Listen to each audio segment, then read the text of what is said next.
This is the Southern Cross Challenge, first of two semi-finals, game 2 of the first semi-finals. We have Roz spawning in the top right position here as the green Protoss on Zelnaka Caverns, and in the bottom left hand corner here we have Death, winner of previous game, Red Terran. He is playing as quite an epic game last game. I am just exhausted talking for like 30 minutes straight. Epic game on Lost Temple. Almost all the bases were taken, and Death just going to prove that late game Terran can actually stand up to late game Protoss, despite what Blizzard developers are telling us. So very well played by him. Cloak Banshees in army. Go figure. It was amazing, especially with 3-3.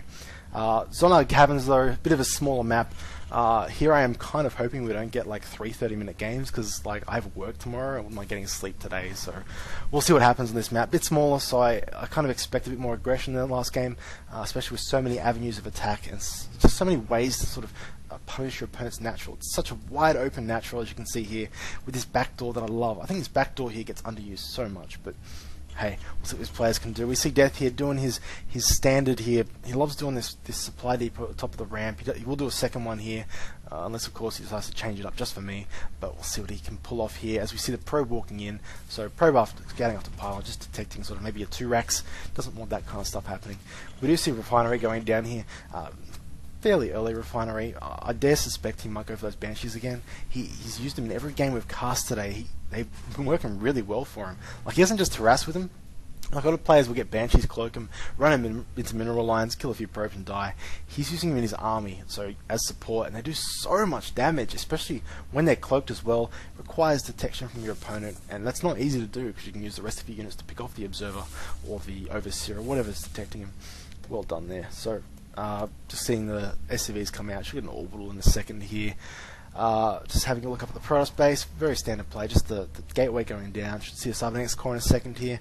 This SCV here is going to get killed off. Oh, barely saves that probe. Bit of good micro there. I like that. That scout's actually dead now, so he can actually do whatever he wants unless his opponent sends another scout. Obviously, you want to chase that scout off before you do any sort of tech choices, so your opponent doesn't see it coming. Just gives you any advantage. Any advantage you can get is great. We do see Zealot coming out in Cybercore. So once that Cybernex core is finished, we will see what Roz will do in this game. He does actually hold this tower as well, which is awesome. Both these towers in this map are so good at sort of holding, like similar to Lost Temple actually. You can't really attack and your opponent not see you coming unless you like drop around the side of the map.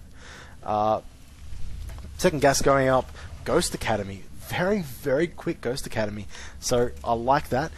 Going for a different play. He's done Banshees for 2 games that I've cast now, so going for that Ghost Academy in this game will throw his opponent off. You might think, oh, I might go Banshees, but no, Ghost Academy is completely different. We'll have, MP very early, which will do very well against sentries, especially when you're playing sort of barracks against gateway. He has got this Reaper here. This Reaper is awesome as well. Reaper will just scout forward. It's this one Reaper. Reapers are gone from being sort of just like an anti-Zerg unit with the nerfs, obviously, just sort of that scouting unit, and it can really do damage if your opponent's caught off by it. Like, he can come up the side here. If there's no Stalker out in play, he can go do damage. So it forces your unit to get up, units to defend. He kind of realizes his opponent has a Stalker because obviously he's killed the probe, so he'd be stupid not to have one out. But he can use this to like poke around, just scout. He can jump up a cliff and instantly see above that. So he's just checking for proxies now. Not much else really going on here. He's just going to jump up. Here we go. He's going to do any damage with this. He's actually got a good spot. Might kill a few probes, but honestly, this is just for scouting. So he's pulling him away. He's going to get one. He gets one. He's going to get second. Running away. Gets the second one, and scouts as well. So he sees the robo going down. Is he going to get this out as live as well? No, it doesn't. So that's a very good Reaper there. Kills a few probes. Scouts the robotics facility and both gateways, so he's going 2-gate robo. So decent tech choice. I like this because it gives you room to expand, gives you unit diversity instead of just going like a 4-gate all-in or something like that. Well, game almost done. He's getting a 3rd gate as well. Back to here, we do have barracks coming along. Obviously, if you're going at Ghost Academy, you need barracks. Using the factory, just build the add-ons. Actually, take that back. He is getting pre-igniter. So that's an interesting unit mix if you think about it. You have sort of Marauder, Marine, and Ghost, which do very well against Stalkers. And you have, obviously, EMP and Pre-Igniter, which would just completely destroy Zealots. And EMP, obviously, nullifying sentries. So I like this unit choice. Will be a good timing push. Obviously, he will have concussive shells and possibly stim up when he goes in. He hasn't got stim already. No, he hasn't. or unless he just wants to do harassment with the Helion as well. I don't think Helion harass will do much. In fact, we're looking here, and we have 3 gateways going down, which is 5 gate on 1 base. So he is going all in. His opponent has scouted this robotics facility. He cannot support this many gateways and a robo on 1 base. So dare I say, Roz wants to end this one quickly. He lost the macro game last game, and this Helion is going to scout everything. He just gets shut down, not even shut down yet, still going through. May even kill a drone if he's lucky. Kills a drone. Wow, everything going right for deth in this game right now. Loses the Helion, but he has scouted the 5 gate. He can put bunkers up to prepare for it. And obviously that is such a huge blow to Roz here, not seeing that coming and not putting a force field there to deny that scout. That would have been huge. But yeah, 5 gate up now. Has he got a proxy anywhere? He has not got any proxy pylon that I can see, so he's going to have to move out with the probe. In fact, the probe coming down now to make a nexus, so I am quite confused at Roz's build. So he's kind of implied an all-in. So he got scattered with the robo, decided, okay, I'll swap the warp gate, and then got scattered with the warp gate, so now he's expanding. That, I kind of like it, because deth is going to just be completely thrown off by this. He expects it all in to come. Obviously, he's getting bunkers up to defend it, and his opponent knows that as well. He's got the observer sitting right here. So instead, he expands. I mean, obviously, he's not going to build a lot of units for a while. He's going to be very low on units, but deth has no reason to push forward. This Helion here, does Helion see anything? Let's just check for a second. Did not see the expansion. In fact, if he goes forward, in fact, I'm sure he's just patrolling back and forth between the towers or something on this one. No, he's microing that. So if he actually goes forward and scouts this, he could probably push and win, but he doesn't know that. He's not even going for an expansion. So honestly, if deth doesn't find out what his opponent's doing quickly, he's just scanning for the pylon though, because I mean, if you see 5 gates, you're going to be like, oh, where's the pylon? And he's just scanning all the normal spots. Hasn't found it yet, because there isn't one. So there you go. He has got ghosts up, but he's just sitting on 1 base. He hasn't taken that 2nd base yet. Obviously, he doesn't want to, because his opponent will just win. He needs to scout forward. He needs to scan this. He needs to just waste a scan, or not waste, but use a good scan on that to see what his opponent is doing. He just scans up here, doesn't see much. He just sees what he saw before: 5 gate and robo.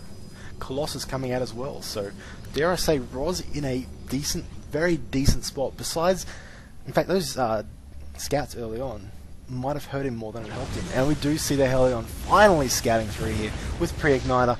Doesn't quite do much damage, but that's the whole point. Scout that expansion. He knows it's expanded. He's selling off his bunker straight away and moving out. He needs to take bases. He is so far behind now as far as income goes, and his opponent already has all his buildings set up. He already has the 5 gates. He already has the Colossus starting to come out. So yeah, he needs to start building that expansion, or is he just going to go all in? In fact, it looks like he might just go all in. This is not going to be a surprise. This observer is following this army, so quite interesting. He only has a small force. He's got Immortals in there, though. Immortals quite good. Offer EMP will just completely destroy him. Coming forward here, probe getting shut down. He's got SCVs as well. This could be an all-in from deth. He knows it's behind. EMP should go down. Oh, does not hit the Immortal at the back there. Hits one Immortal. One Mortal still has shield.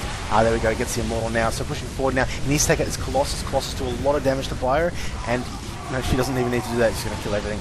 So there you go. He's going to take out this expansion now, and possibly even win this game from here. He wants to take out that Colossus. I don't think he's going to be able to, though. What he's going to do, though, is hold this, kill his bottom base. That's what he's got to do. He kills that Colossus there. He can see up there. Somehow, just has to be on top of a ramp or something. And it's moving in here. This should be GG, actually. I don't think Ross has any way to hold this push. Very good push here. Just sees his opponent doing too many things at once.